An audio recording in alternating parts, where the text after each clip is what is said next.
मैं बिल्कुल तमाम मीडिया के माध्यम से तमाम सरकार को, तमाम जनप्रतिनिधियों को और साथ ही साथ सुपर सीएम मुख्यमंत्री के साड़ू श्री सुदीप सोनू को भी चुनौती देता हूं कि सुन रहे हैं, गिरिडीह का झंडा मैदान आपके बाप का है।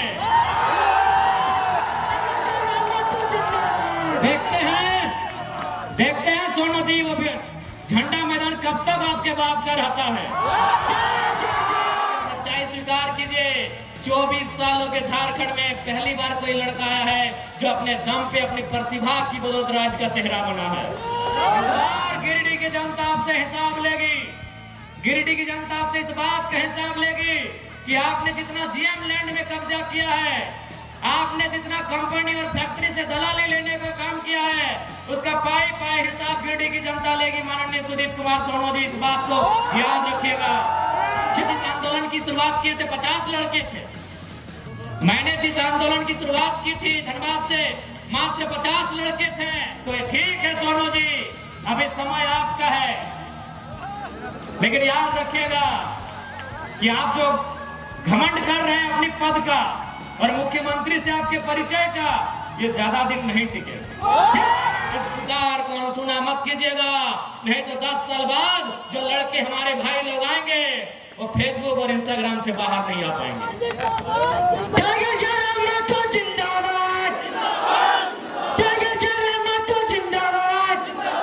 आज आप हमारी आलोचना कर सकते हैं, आप हमारा तिरस्कार कर सकते हैं, आप हमसे नफरत, हमारे लिए ईर्ष्या रख सकते हैं, लेकिन सच्चाई स्वीकार कीजिए, 24 सालों के झारखंड में पहली बार कोई लड़का आया है जो अपने दम पे, अपनी प्रतिभा की बदौलत राज्य का चेहरा बना है।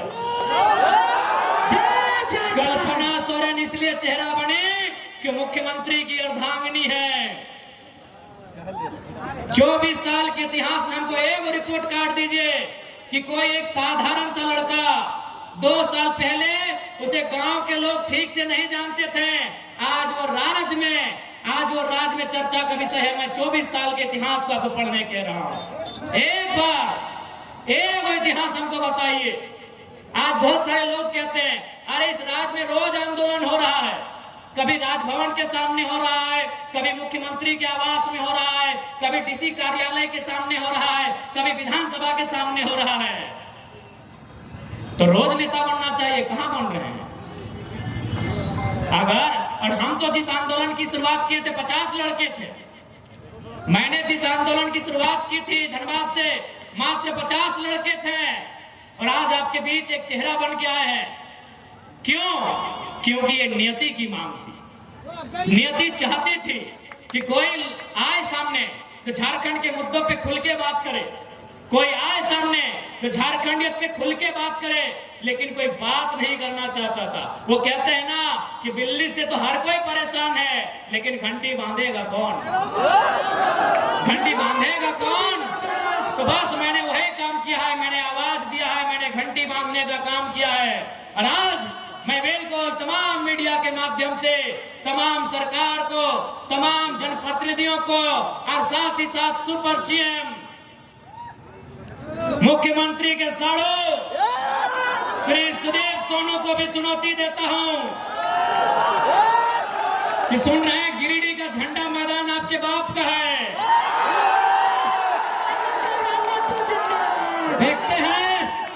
देखते हैं सोनू जी, वो झंडा मैदान कब तक आपके बाप का रहता है।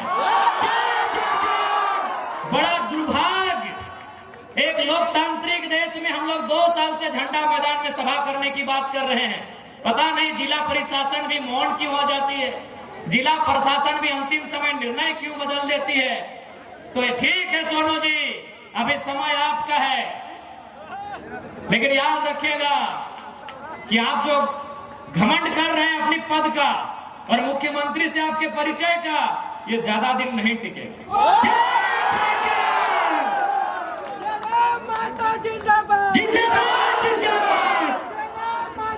और याद रखिएगा, इस बार गिरिडीह की जनता आपसे हिसाब लेगी। गिरिडीह की जनता आपसे इस बात का हिसाब लेगी कि आपने जितना जीएम लैंड में कब्जा किया है, आपने जितना कंपनी और फैक्ट्री से दलाली लेने का काम किया है, उसका पाई पाई हिसाब गिरिडीह की जनता लेगी। माननीय सुदीप कुमार सोनू जी, इस बात को याद रखिएगा।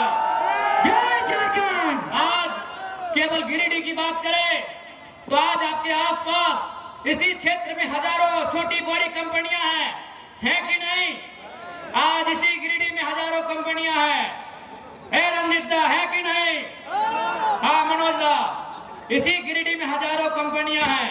आज आप देख सकते हैं हर एक कंपनियों से धुआं निकलता है, लेकिन विधायक मौन है। अब सवाल ये उठता है कि विधायक मौन क्यों है? क्योंकि मैं आपको एक अनुभव बताना चाहता हूं। एक कंपनी के किनारे मेरा कार्यक्रम था। जब तक मेरा कार्यक्रम था, कंपनी ने धुआं को बंद करके रखा था। यानी केवल मेरे कार्यक्रम से अगर धुआं बंद हो सकता है, तो विधायक चाहेंगे तो क्या क्या बंद हो सकता है, आप सोच के देखिए। एक कार्यक्रम में, जब तक मेरा कार्यक्रम था, मेरे कार्यक्रम से लगभग 300-400 मीटर की दूरी में एक फैक्ट्री था। उस फैक्ट्री में धुआं उड़ता है, लेकिन जब तक कार्यक्रम था वो धुआं बंद था। क्यों बंद था?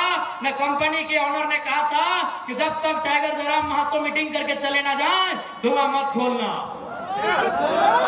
आप समझ सकते हैं, एक लड़का जो न विधायक है न सांसद है, अगर उससे इतना खौफ बन सकता है, तो जो लोग संवैधानिक पदों में हैं, उनसे कितना खौफ बनेगा, आप अंदाजा लगा लीजिए। अब सवाल है, क्यों नहीं चाहते हैं? ये क्यों नहीं चाहते हैं? नहीं, ये इसलिए नहीं चाहते हैं क्योंकि इन्हें वो कंपनियां चंदा देती है। ऐसा नहीं है कि जयराम महतो को उन्होंने चंदा का प्रलोभन नहीं दिया। कभी उन्होंने स्कॉर्पियो तो कभी फॉर्च्यूनर जैसी गाड़ियों का ऑफर रखा है, लेकिन हमने एक ही लाइन कहा है कि मैं उस मिट्टी से आता हूं जिस मिट्टी में शहीद निर्मल महतो ने बलिदान देकर झारखंड राज लिया था। आप ये सौदेबाजी उनसे कीजिएगा जो लोग बिकना जानते हैं। हम झारखंड की राजनीति में टिकने आए हैं, और अगर हम टिक गए तो बेईमानों का बहुत बेहतरी से सफाया होगा। बिल्कुल बहुत बेहतरी से सफाया होगा।